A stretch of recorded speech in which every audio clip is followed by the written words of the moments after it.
Welcome, everybody. It is now 2 o'clock. Today, we will be having a study session on a couple of different items. Can we please have a roll call? Madam Mayor, the record will reflect that all council members are present. Thank you. Mr. City Manager, would you like to take these in order or Yes, revise please. the order? Okay, Yes. perfect. So the study session topics, item 2A, Unified Development of Code Introduction.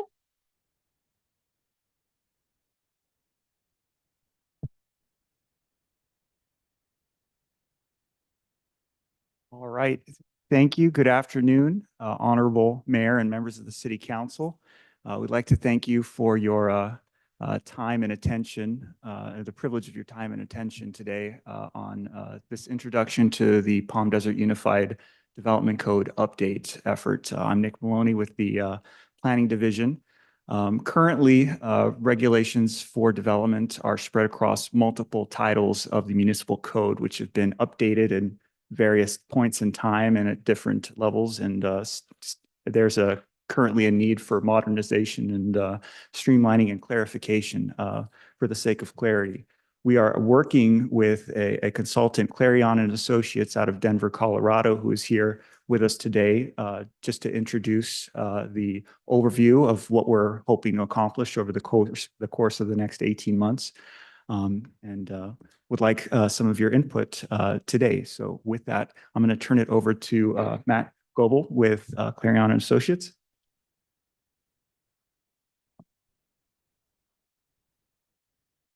Thanks, Nick. Good afternoon, Mayor and council members. It's nice to meet you. Good to see you. And thank you for the opportunity.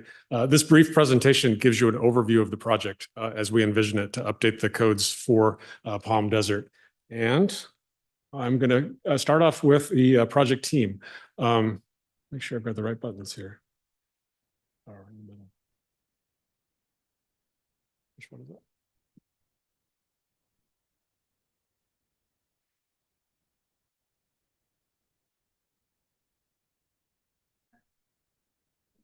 There we go.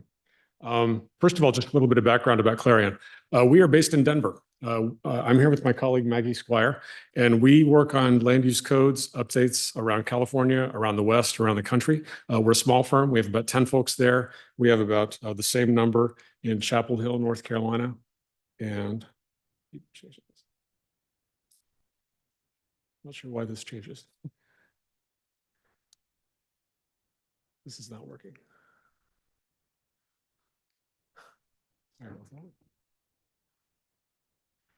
Small consulting firm. We're multidisciplinary. I'm a planner and an attorney by training. We have a lot of planners in our firm. We've worked on a variety of codes of different types. We do form-based codes. We do Euclidean-based codes. Most of our codes I would characterize as hybrid codes. We really spend a lot of time focusing on. Boy, this is distracting. There we go. You want to just do it for me? Yeah. Let's just go ahead and move forward. One of the key aspects of all of our projects is plan implementation. This is just a slide from Sedona, Arizona. And boy, plan implementation is a key part of our, I'm just going to talk. Yeah. Technology happens. We get it. Yeah.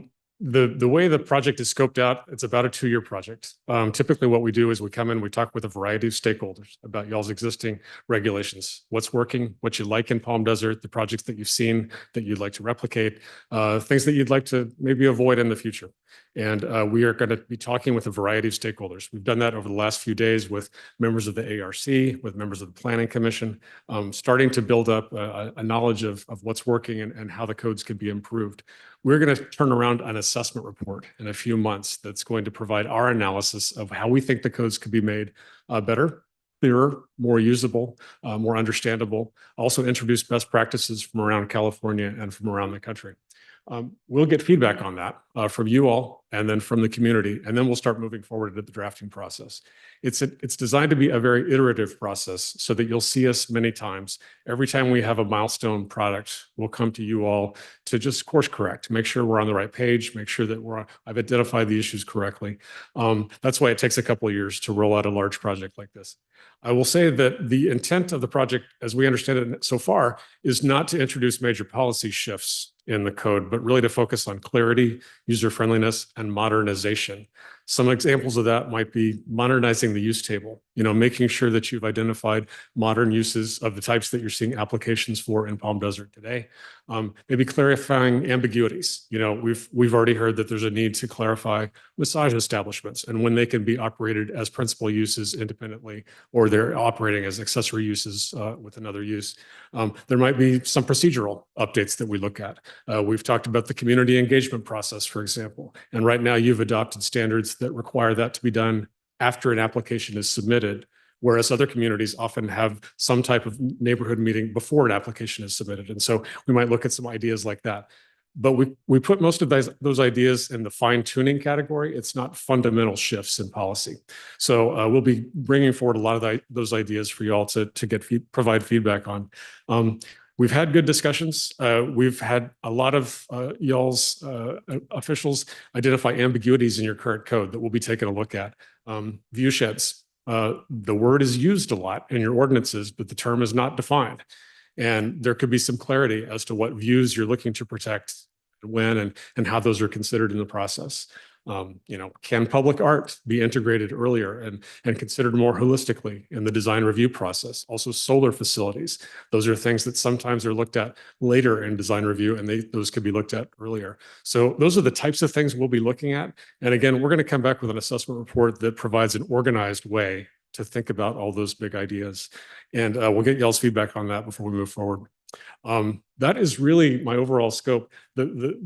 The point is to move forward fairly quickly with the issue identification this year, but then move into the drafting process next year through 2025, 2026, with the goal of a final code for adoption by mid-2026. So it sounds like a long period, but again, there's going to be a lot of milestones there. We're going to be talking more with you all and with your staff about the public engagement process and what that looks like and who we talk to. We have established a page on Engage Palm Desert, which y'all have used for other projects in the past. We're going to use that as the library for the project, where we have the calendar and we put drafts of our work products, things like that.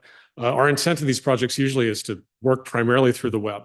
We don't get a lot of general public showing up to meetings about zoning. It's hard to get them to come out, but we do get pretty good feedback. If we have targeted surveys, targeted questions about ADUs or about, pad elevation changes, things like that. So I think we're going to be working with y'all to identify some targeted surveys and ways to really get community feedback on the issues that matter most to you. So with that, I think I'll pause and I'll just say our plan moving forward is to work with a subcommittee made up of a couple of members of the council, really as our advisors and to provide guidance throughout the course of the project.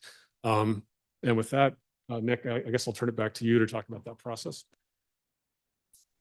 So our recommendation, and you do have the option to accept this, would be to establish an ad hoc subcommittee consisting of 2 members of the City Council to provide feedback and input in incremental means through this process. Now, that decision doesn't have to be made today. It can be postponed to a later time in the year, potentially after the election, without impacting the overall timeline of the project. But we just wanted to note that that is what staff would recommend in order to ensure that this process proceeds with the input of council members as we go forward. So with that, we'll turn it over. That concludes our presentation and open it up for discussion and any questions you may have of us. Thank you. Thank you so much. Does anyone have questions, please? Those examples sounded terrific. On the basis of some experience with code revisions, I get anxiety about unintended consequences. And one of the best guardrails against unintended consequences is a clear sense of the identity we seek to preserve. So you spent a little bit of time in Palm Desert. How would you describe our completely unique an attractive character? Well, that's not an easy question. It is a completely unique and attractive place. I think you're influenced heavily by the Sonoran Desert. You're influenced heavily by your climatic conditions here. You're influenced heavily by the demographics of the people that have chosen to live here, either full or part-time. And I think as we've started to talk with folks about Palm Desert and zoning issues, different people have different ideas about what's important to them. I think our idea, it's going to be a nut that we try to continue to crack, over the course of these 2 years. And that's part of why this takes a while. I think y'all are dealing with aesthetics in a large way. And aesthetics are very subjective, as you know. And aesthetics mean different things to different people. And you're focusing heavily on design review, desert influence design review. And so I think we'll be bringing lessons to the table that we've picked up in our work in Santa Fe, New Mexico, and our work in Sedona, Arizona, thinking about how communities regulate color, how communities regulate additions to historic buildings. I think our job is not to answer the question of what the character should be. Our job is to listen to you and then bring tools to the table that you can then discuss amongst yourselves and think about which are most appropriate for Palm Desert. I don't want to try to characterize Palm Desert. I don't know it that well. I don't live here, but I think we are good listeners, and I think we have a good toolbox that we can bring to the table. And I did have my tongue in my cheek a little bit. I thought so. Because I comprehend that others share our circumstances, and we're always eager to learn from best practices. But we have a history of sometimes defining the best practices, so we want to leave space for that.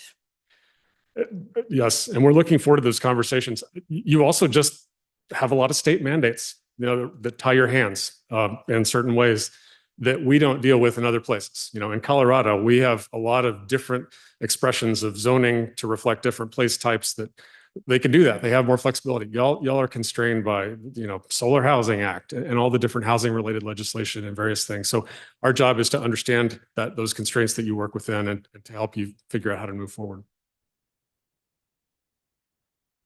Yes.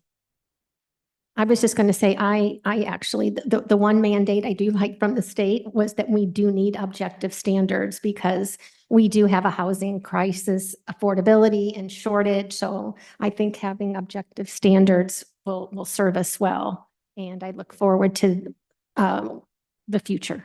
We're very interested in exploring those objective standards with you that you've already done the heavy lifting on to see if there's lessons there that we can maybe apply more broadly. Perfect. That was a really good answer you gave, Councilmember Kelly. Thank you. Good job on that, thinking on your feet. Thank you. Sacramento never met a mandate it didn't like. So we've got them all. So I appreciate you being aware of that and how we're going to be able to incorporate that into what we're doing. The objective standards process that we put in place was really a great exercise, I think, for the council to understand where we're going. Mm-hmm. And I think some great things came out of that. We all learned a lot going through that. It was a lot of reading, a lot of back and forth, but it was really produced a lot of ideas and a lot of growth and helped us conceptualize where we're going. So to build on that with you, I'm looking forward to it. I thank you for this. I know that it's aesthetics and it's environment, and you're talking about Santa Fe, and I think did you say Phoenix or Sedona? Sedona.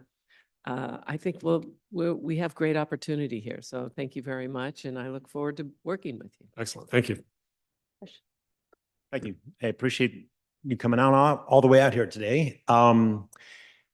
So, and this might be a better question for Nick, but this whole update of our development code is really in large part being done in response to the objective standards handed down from Sacramento, right? That we want to update our code so that we don't run into problems or run afoul of that. Isn't that correct?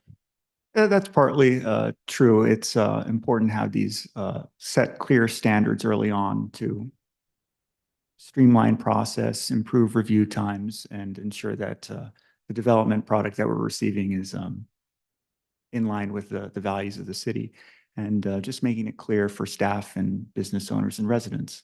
Perfect. And so with, as far as Clarion goes, is your organization or company doing any other work in California? Not right now. No, we finished our work with Berkeley on their objective design standards last year. Some of the other California work, I've done a lot of work with Tahoe Regional Planning Agency, but nothing else right now. Okay, so in the past you have, so you're familiar with the kind of things that make California unique. CEQA and all the other state legislation. Yeah. Terrific. Okay, I just Yeah. put my mind at ease there. And then again, a question for staff. I noticed in the staff report it says no financial impact, but I know Clarion's not working for free.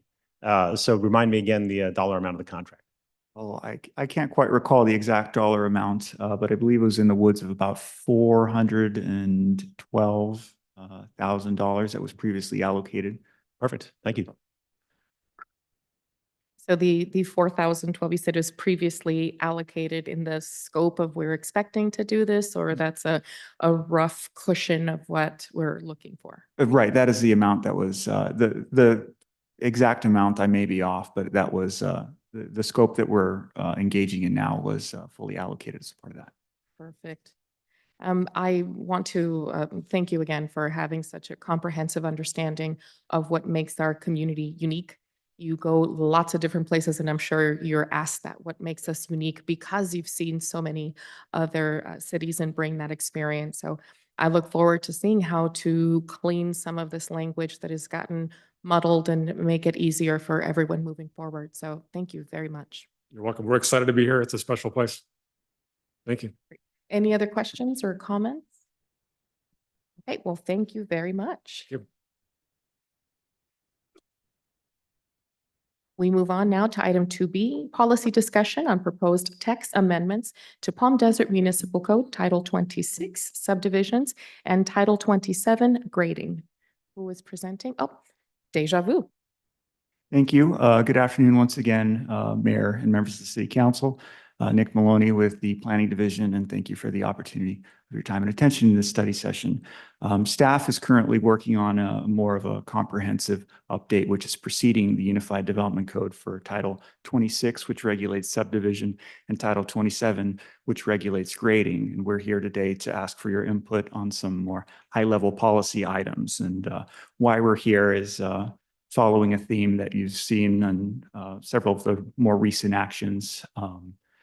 Historically, the city has relied on a number of discretionary actions in order to regulate development throughout the city.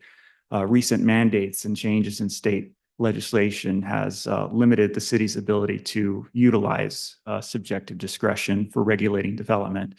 The city has limited objective standards when it comes to regulating design of subdivisions and grading, and as such, we have limited opportunities to regulate it, and could face some less than desirable outcomes with development. There's also been a number of additional new state mandates that have come down in this year which pertain to subdivisions, and as such, we're here to propose some potential solutions to that, with the intent of establishing the framework to make those decisions at a staff level, to implement objective standards that are more in line with some of the values and goals for design that we've heard from residents in the council.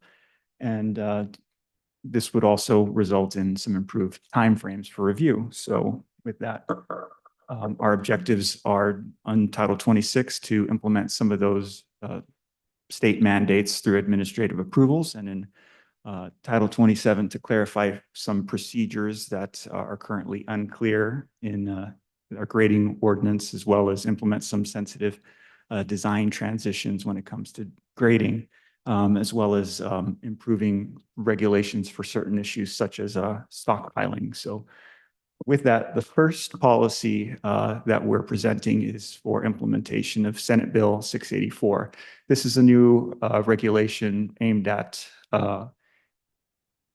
allowing administrative approvals of 10-unit subdivisions.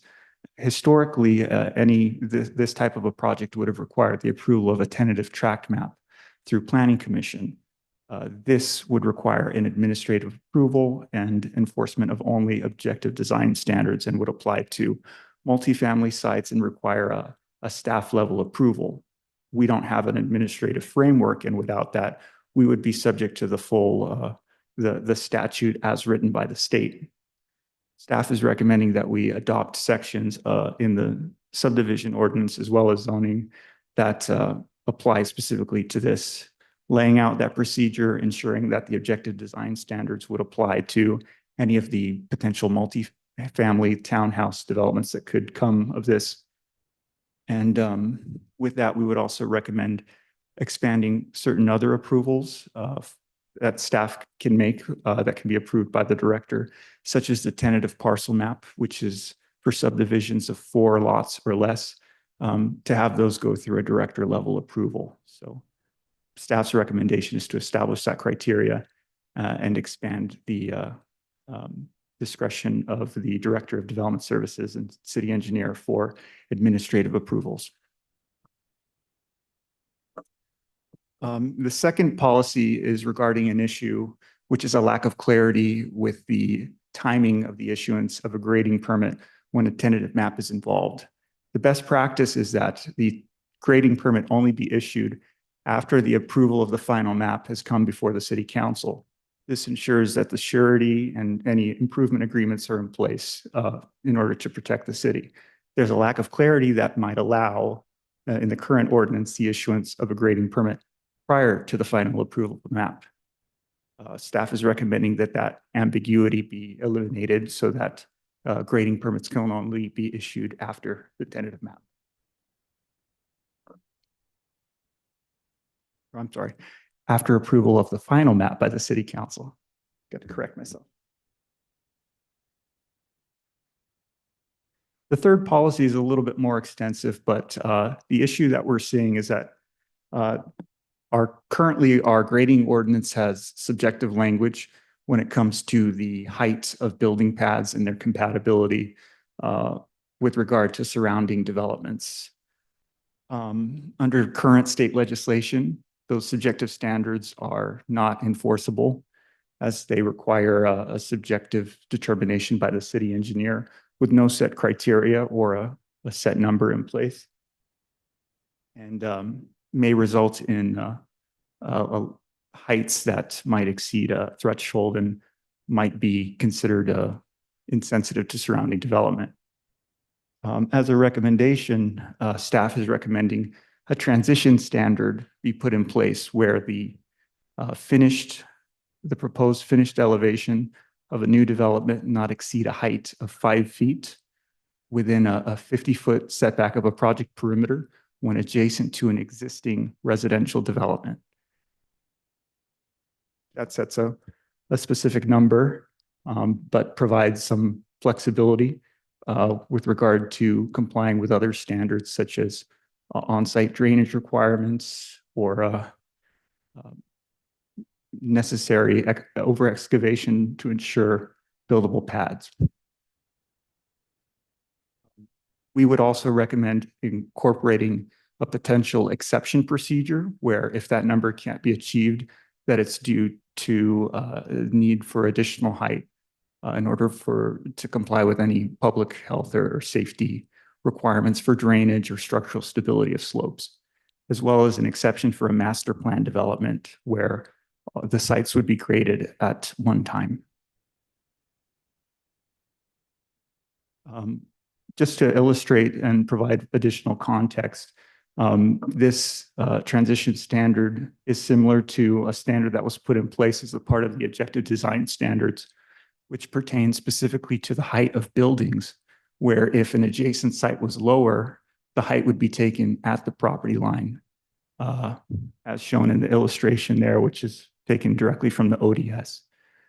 This standard would similarly apply a limitation within that 50 feet for the building pads to prevent building up a pad excessively high in some cases.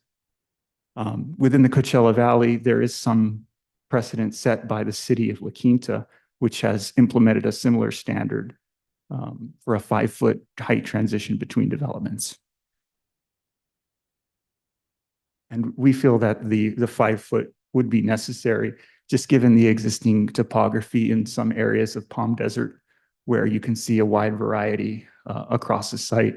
So we'll just go through a couple of examples where due to the topography, you can see a wide variety and fluctuation within a single development. Here we have the enclave on the north side of Gerald Ford Drive, where at the south end, the buildings sit approximately 1 foot below the street, but at the north end, the project sits about 9 feet above the curb along A Street. And here's another example along Dolce Avenue, where you can see a retaining wall that increases in height. And these are common. Here's another example on Gateway Drive. We're on the west side of the street. The development sits 27 feet above the street, and on the east side is 27 feet below the street, just showing how dramatic the grade can change and the need for the potential for exceptions. And these are just additional examples where height transitions might occur internally between a master approved development. This is a Ponderosa, where a remainder pad was graded and sits below the existing pads, which sit above with a 2-to-1 slope. Before moving on, is a 2-to-1 slope standard? It's the maximum limit that's allowed by our grading ordinance. Generally, a new slope can't be steeper than that. Thank you. All right, and now with that, policy number 4 is regarding the control of building pad, just straightforward.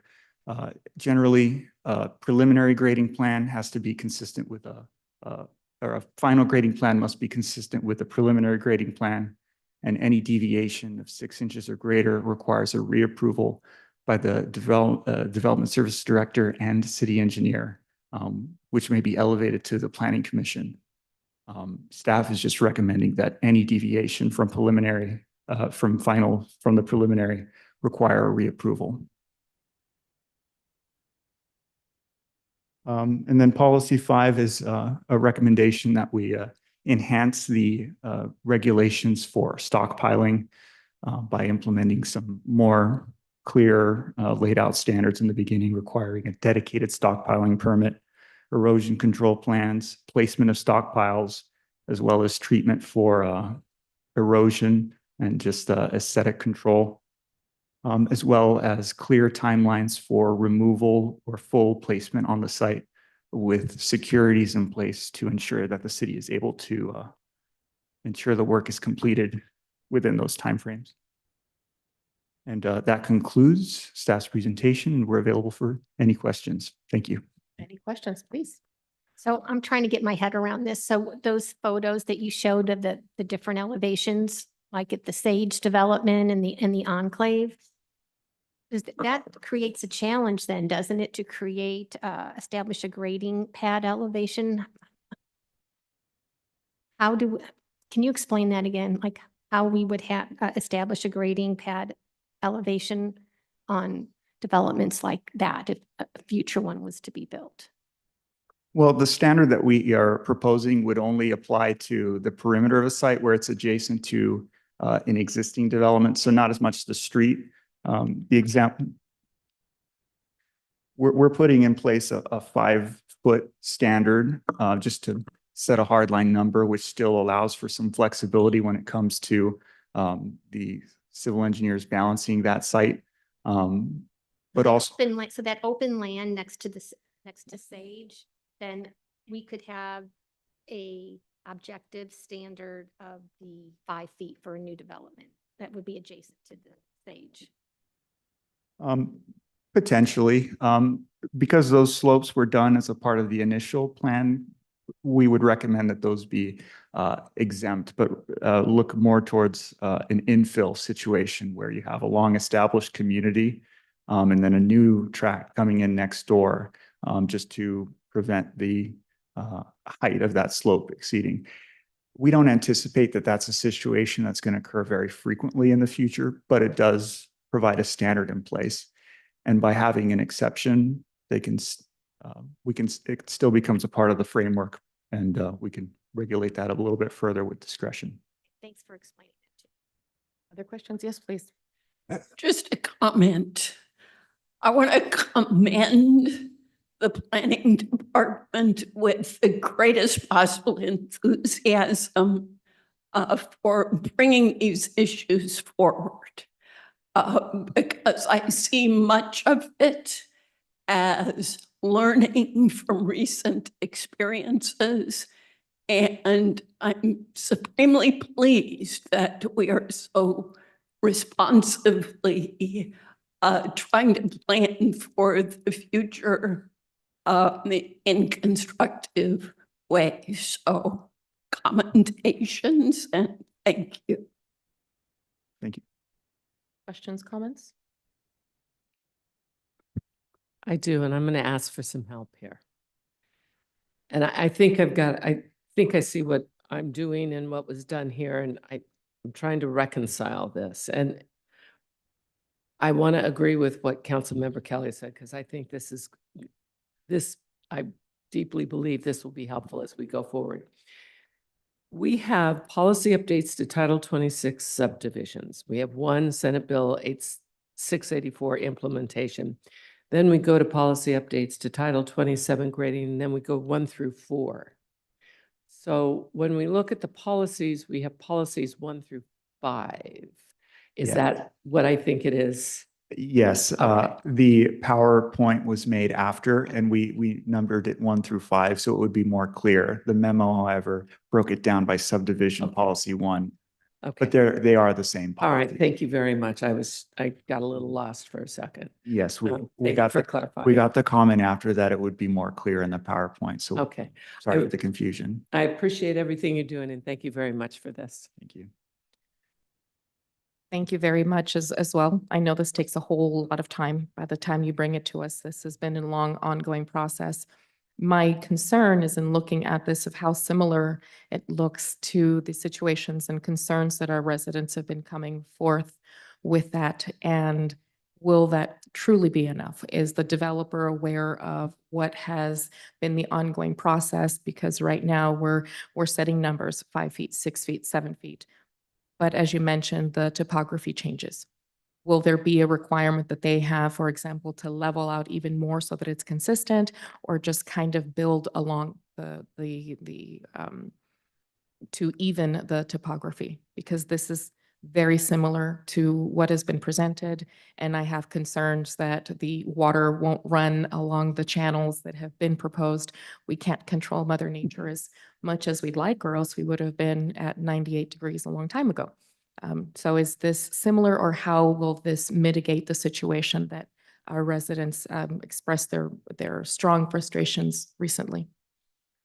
I'll break down the response in a couple of different ways. So initially, we're setting that 5 foot just as a standard for an expectation that has to be met. Now, if a developer or a project necessitates a higher elevation, that can be a part of the decision.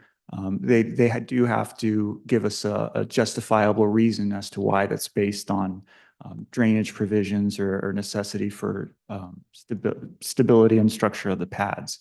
And through that discretion, we can implement additional design standards so that the slope might be less monotonous, but we won't get into that detail. The example that we have here. Yes. Can I ask you a question on that? Mhm. Would you say, because I'm not good at the just guessing distances, would you say it's like from here to the back wall of our council chambers, or the sub wall, I suppose? Is that about 50 feet? Oh, I'm not good at judging distances. I think that would be a little greater than 50 feet. Okay. I kind of thought maybe from the table to the back would be 50. That was my I'd guess. say between you and I is maybe 25 feet or so. But I can only guess. Okay, we're all guessing. Okay, thank you. And in the example here, this is a situation where these two sites were graded at the same time, and the higher elevations sit above. And in the context, it generally seems to work because the views are to the north, there's less concern and they're sitting above. It's kind of the inverse of the situation that we're trying to prevent, where the slopes would sit above the existing homes. So the future development that would come in here, it's been master planned, and the developer and the residents that are there now will understand already the type of situation that they're moving into. And when you mention the views, are you protecting the mountain views or the personal not that privacy views? More so the perception of privacy as opposed to views, as the views hasn't been identified here. If I could help Nick, I think Mayor, I think there's two different points. The question you're bringing up, the concern with regard to the infill, that would be the 5-foot standard, which is what we did not have available to control the other development. So I think that's an important point. The other thing Can you speak a little bit louder? Yeah, Thank you. the 5-foot standard would apply to infill, which is what recently you've had to deal with, where we had an 11-foot at times slope there. So we're basically not allowing, and we would not be allowing through ordinance, financial considerations to be the justification for not being compliant with the 5-foot. It would be much more drainage, that sort of thing. So how does the site actually work? The example that he's showing you with Sage, it's a master plan community being graded all at one time. And so you would treat that a little bit differently with a little bit different flexibility. But the concern that you brought forward, I think he would be addressing through the 5-foot limit on an infill site, which would give staff and council many more tools to deal with in terms of making sure there's harmony with those surrounding neighbors. So there's two different scenarios that we're dealing with here. Perfect. Thank you so much. Any other questions or comments? Thank you very, very much. We move on to item 2C, proposed text amendment to Palm Desert Municipal Code, Chapter 2.18, Building Board of Appeals. Good afternoon, Mayor and Council. For the record, Richard Canoni, Director of Development Services. I have a couple slides, wanted to go through relatively quickly. What staff would like to do is bring forward an amendment to the municipal code addressing what we believe are some inconsistencies and also streamlining an appeal process of the Building Board of Appeals. If you recall, we had an appeal a few months ago that caused a lot of confusion, I think for all staff included. But especially for the public about what exactly can be appealed.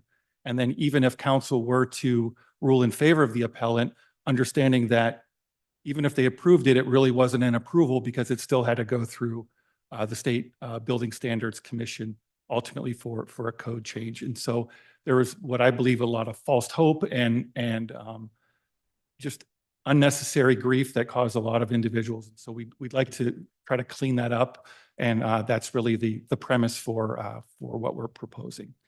And it's essentially falls within 3 areas. The first would be to clarify the appeal procedures. If you recall, even the last one, what was being appealed was truly just a strict interpretation of the black letter of the code. There was no, it wasn't, it was a ministerial act. There was no personal decision or discretion. There was no alternative compliance being applied. It literally was the strict black letter of the law. What we would do is we're recommending that language that the language that we currently have for appeals that go to city council that prohibit that type of appeal be applied in this case as well. So if the building official is literally just enforcing a standard that is the black letter of the law, he's not making any interpretations or determinations. It's clearly a strict application that can't be appealed because again, there's no reason why it should be. The second part of that is just a clarification to update the board membership requirement that require the members to possess a thorough understanding of California building codes and related city regulations.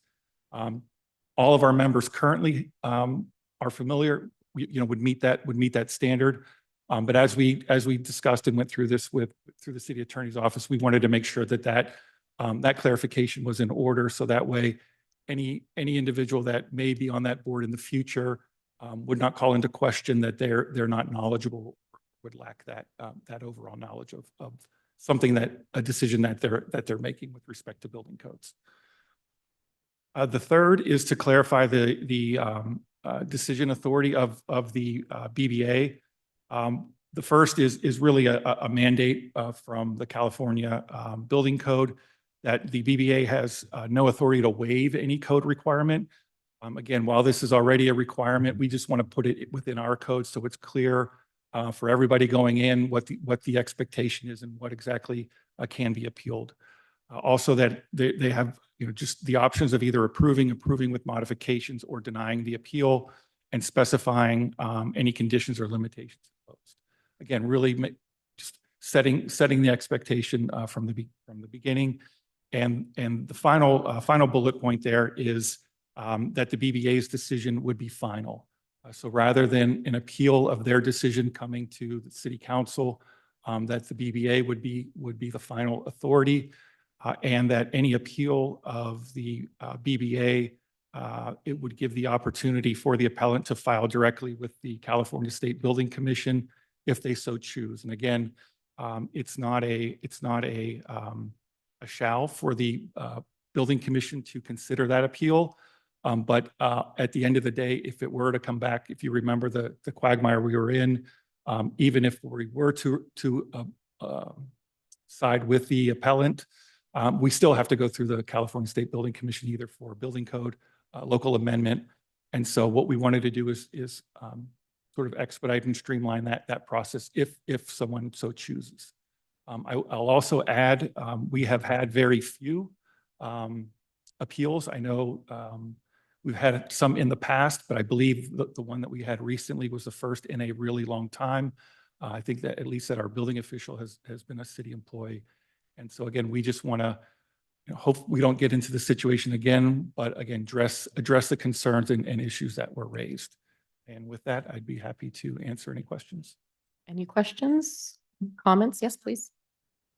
Yeah, thank you for the presentation. And, talking about the issue that we're all alluding to with the number of bedrooms, et cetera, is the city following up with the assessor's office in terms of the assessor's office having something listed as a 3-bedroom, but it's really a 2-bedroom? And then the Board of Realtors, California Desert Association of Realtors, if you look on the multiple listing service or on Zillow, people are still advertising and selling units that are supposedly only 2 bedrooms and not 3 bedrooms. So I know it's not really our jurisdiction, but is staff doing any follow-up? Staff has communicated the concern with the county, and I believe that Richard and Jason, if you haven't met, we'll be meeting with them shortly. In addition, the Realtors Association, all of the subdivisions that we're aware of where they're marketing and bedroom count that are out of compliance with the codes have been notified. So I think as recently as last month. So Richard, do you have anything you want to add to that?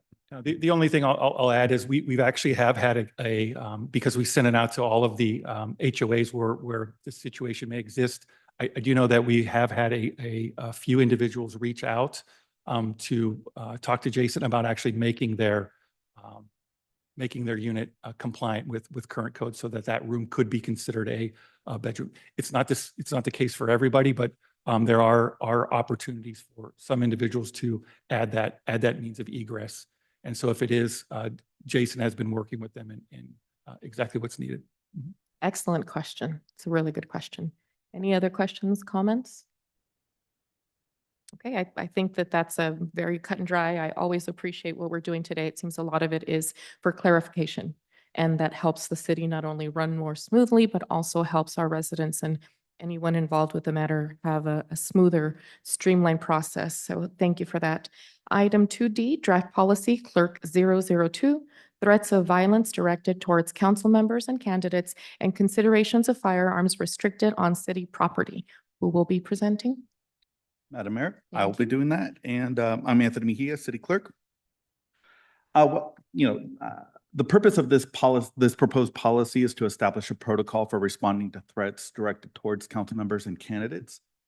It will help ensure coordinated and immediate action to safeguard for the individuals And this is a supplement to the city's workplace violence prevention plan, which would otherwise exclude candidates. The elements of this policy include the scope and definitions, as well as a section on the responsibilities of the council members and candidates, which includes reporting of the threat if it was received by them, the basic due diligence related to safety, cooperation with law enforcement and confidentiality, and then facility access control. In addition, it also requires regular training for city staff, especially those most closely involved with the city council, as well as the policy and explanation will be provided to candidates and new council members during their orientation. The policy does require that any city employee who becomes aware of a threat immediately report it to the city manager as well as law enforcement. And then there are sections related to law enforcement's involvement, the confidentiality, communications, and policy updates. And then most recently, a revised policy was provided to you, which would also include a incident response checklist, which would include responsibilities for the reporting party, responsibilities for the council member and candidate, risk assessment and mitigation conducted by the city manager's office in coordination with law enforcement, the expectations for guidance from the city manager and law enforcement, coordination with legal and communication teams, and then finally a post-incident review and documentation process. And as mentioned, there is a request for council's feedback on whether or not to prohibit concealed weapons on city property, particularly City Hall. And it's California Penal Code 171B, which prohibits individuals from bringing or possessing firearms into state or local public buildings, as well as the municipal code prohibits all city employees from possessing firearms or other weapons on property.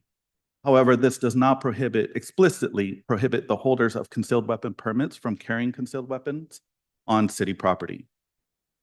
So therefore, staff, with our limited research, is requesting city council direction on whether city staff and city attorney should further research whether the city can enact an ordinance that would prohibit all firearms, including those carried by concealed weapon permit holders, on city property, particularly City Hall, as city property would also encompass parks and other facilities where it may be more difficult to restrict that kind of firearm. So with that, that concludes staff's presentation, and I'm available for questions as well as the city attorney. Questions, comments? My comment is yes. Your comment is yes on all of the above? The whole My board? question. Perfect. Any other thoughts? My comment is no. I think historically CCW holders don't commit crimes, and they typically will get those. They've been through thorough background checks and training and receive those CCW permits or CWP permits for self-defense. And I would prefer that we honor that. And I side with Councilmember Truby on that issue as well. Any other comments, thoughts? Okay, I think that we have, yes. My question, did we check with any other cities to see what they have in place? As far as related to concealed weapon permits? Or Yes, the how they safety deal with it, with their city property? No, not at this point. Staff's research is very limited on this particular question. Because I did speak to somebody from La Quinta, and they have a policy that can be no weapons taken into the council chambers, that sort of thing. I just want to make sure we're doing the best. Now, you showed us something, maybe, can you go back? Okay, so, oh, nope, not that far. You got it there, where it says prohibits individuals from bringing or possessing firearms or other specified weapons into state or local public buildings. So what I'm reading, and help me out here, it already is prohibited. Except there is an exception for holders of concealed weapon permits. Okay, so this is directed at people who have CC. Correct. There's already a state law as well as a prohibition on bringing firearms into City Hall if you do not have a permit. Okay. I'd like to see what other cities are doing, but I do appreciate there's something else in here, and it's number 5 on 4, under 4 policy A, and it's facility access control. And I do think that's important to prohibit from inviting members of the public into city halls after hours or in weekends without a special exception from the city manager. We do have sensitive documents in here. And why would we ever have somebody we don't know in a position like that? Why would we allow that? So I think that's something we need to take a look at as well. I hesitate to have somebody with a firearm in the council chamber. We have sheriffs here, and I'm very comfortable with the sheriffs here to protect us. So I'm not sure I would want anybody, whether they have a conceal and carry permit or not. I would not want that in here. So I think it is something we definitely need to look and address.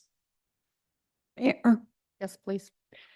Yeah, I would point out the question I said yes to was, should we do further research? And yes, we should do further research, including what policies other cities have adopted and why, and what issues may have arisen.